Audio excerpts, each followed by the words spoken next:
नमस्कार प्यारे विद्यार्थियों, आप सभी 9th क्लास के विद्यार्थी ध्यान दें कि अपना जो चौथा नंबर का लेसन है, महादेव वर्मा का लेसन है।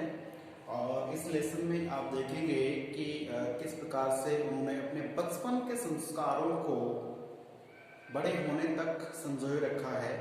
और मैंने पिछले वीडियो में कहा था कि पूत के पांव पालने में दिख जाते हैं, अर्थात हम लोग क्या करने वाले हैं, क्या बन पाएंगे, ये सब माता पिता को एहसास हो जाता है। हमारे बचपन में ही पता चल जाता है कि हमारे संस्कार अच्छे हैं, हम सच बोलते हैं, क्रिएटिव हैं, मैंने कि जो काम दिया जाता है समय पे करते हैं।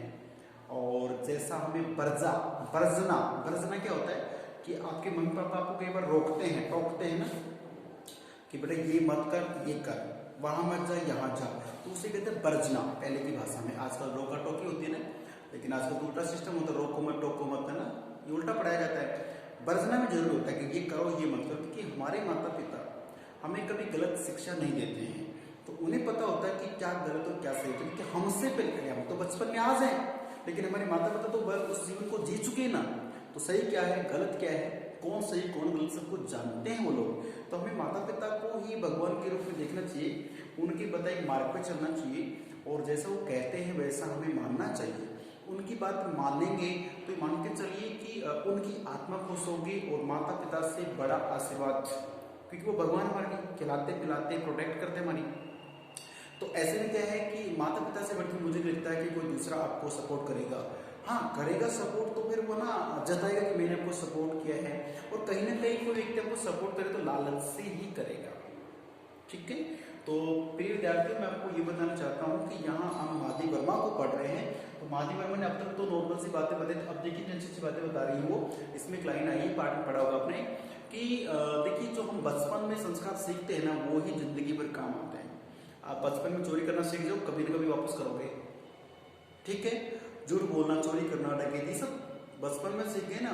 तो अगर बचपन में किसी डांट पीट के समझा दिया तो ठीक है, लेकिन जैसे हमें संस्कार डल गए दिमाग में, फिर हम वैसा ही करते हैं।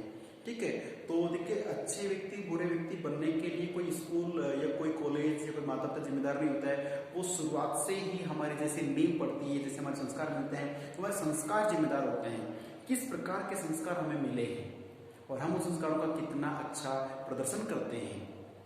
तो महादेव में कहती है कि जब मैं उस छात्रावास से निकले वहां से पूरी पढ़ाई करके, और जब मैं विद्यापीठ, एक विद्यापीठ दूसरा संस्थान इसके लिए वहां पे पहुंचती है, तो विद्यापीठ है तो स्कूल कॉलेज की बात करें तो विद्यापीठ आई, तो वही कर्म, वही का मतलब है जो पहले मैंने अपनी दिनचर्या को रखा, पढ़ाई लिखाई बोलचाल, इससे पहले जहाँ रहते थे एक साथ पढ़ना, चाहे कोई भी लड़की धर्म किसी धर्म की हो, एक साथ खाना, एक साथ पीना, एक साथ खेलना, और जो भी उनकी क्रिया थी एक साथ में, कि भेदभाव नहीं था, ऊंच नीच नहीं थी, एक सहयोग की भावना थी। वो ही क्रम उन्होंने यहाँ विद्यापीठ भी रखा, और वही क्रम चला जो आज तक चलता आ रहा है। यानी कि बचपन से जो चीज जो नियम सीखे ना, अब आज देखिए अब 9th क्लास के बच्चे हैं, आप टीचर की मैंने देखा है कि जो हिंदी मीडियम के बच्चे, हालांकि गूगल मीट पे कम ऐड होते हैं, आजकल ऐड होने लगे, उनका धन्यवाद। हिंदी मीडियम के बच्चे, इंग्लिश मीडियम के बच्चे, इनका देखिए पढ़ाई में तो 500 के बराबर नहीं होते, कोई इंटेलिजेंट है थोड़ा, कोई कम है, कोई ज्यादा भी है। लेकिन जो 9th क्लास के बच्चे हैं, मैं समझता हूँ कि इस स्कूल में बहुत ही सिंसियर बच्चे हैं बोलने चलने के हिसाब से। बाकी मुझे लगता नहीं कोई आप जैसे कोई गलती आपके अंदर हो, कोई गलती नहीं है, फिर भी बोल चाल में आप परफेक्ट हैं, बहुत अच्छा रिस्पेक्ट करते हैं टीचर से, किस अदब से बात करने से आपको आती है। तो ये जो पराक्रम, ये जो गुण आपके अंदर आज है, ये जिंदगी भर रहना चाहिए। टीचर की रिस्पेक्ट तो हो सके आप आज भी कर रहे हैं, कल भी करेंगे, लेकिन आपके जो बड़े हैं, जो आपके अपने कोई भी है, एक्चुअली कोई भी व्यक्ति है, अगर उससे आपको वास्तव पड़ता है तो आप इस तरीके से जो आज आप बोलते हैं ना, ऐसा ही आपको अपना मंतव्य रखना है, ऐसा ही स्वभाव रखना है।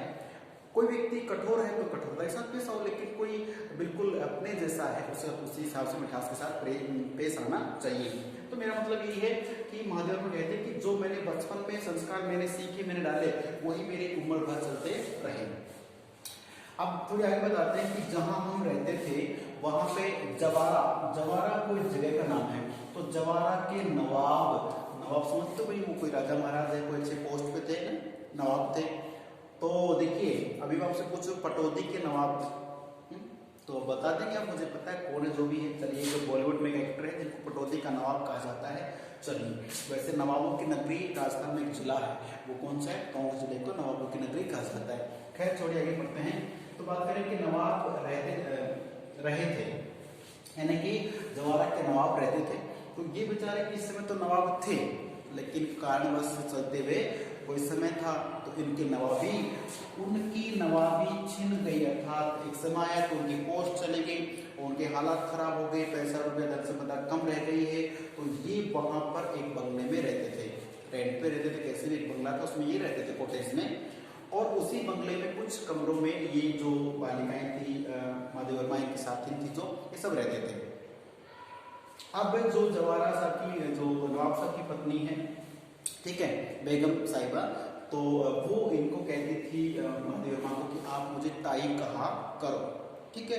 तो ये उन्हें ताई नहीं, ताई साहिबा, ताई जी ऐसे कहकर पुकारती थी। तो ताई उन्होंने उसने कहती मुझे अब ताई कहा करो, बड़ा अच्छा लगेगा, तो उन्होंने ताई कहा, ताई जी कहा, ताई साहिबा कहा। तो किस प्रकार से महादेव वर्मा ने देखिए अपने बचपन की गुणों को, अच्छी संस्कारों को आगे तक बढ़ाया, और वो संसार भर में आज उनका नाम है। तो वो यही वजह है कि उन्होंने कोई ज्यादा मेहनत नहीं की, मतलब एक संस्कार के हिसाब से वो सीढ़ी बाई सीढ़ी चलते गए हैं। तो प्यारे विद्यार्थियों, आप 9th के विद्यार्थी हैं, मैं चाहता हूं कि आज अगर आपको टीचर्स के द्वारा, मैम्स के द्वारा या मतलब माता पिता के द्वारा सही संस्कार मिल जाते हैं, तो आपके आने वाले टाइम में आप अच्छा पढ़ भी सकते हैं, अच्छे मुकाम को, अच्छी नौकरी को हासिल कर सकते हैं, और एक बेस्ट अपॉर्चुनिटी, एक अच्छा मुकाम हासिल करके नाम कर सकते हैं, ठीक है। तो मिलते हैं शुभकामनाओं, इन अच्छी बातों के साथ में अगले वीडियो में। तब तक के लिए नमस्कार, धन्यवाद।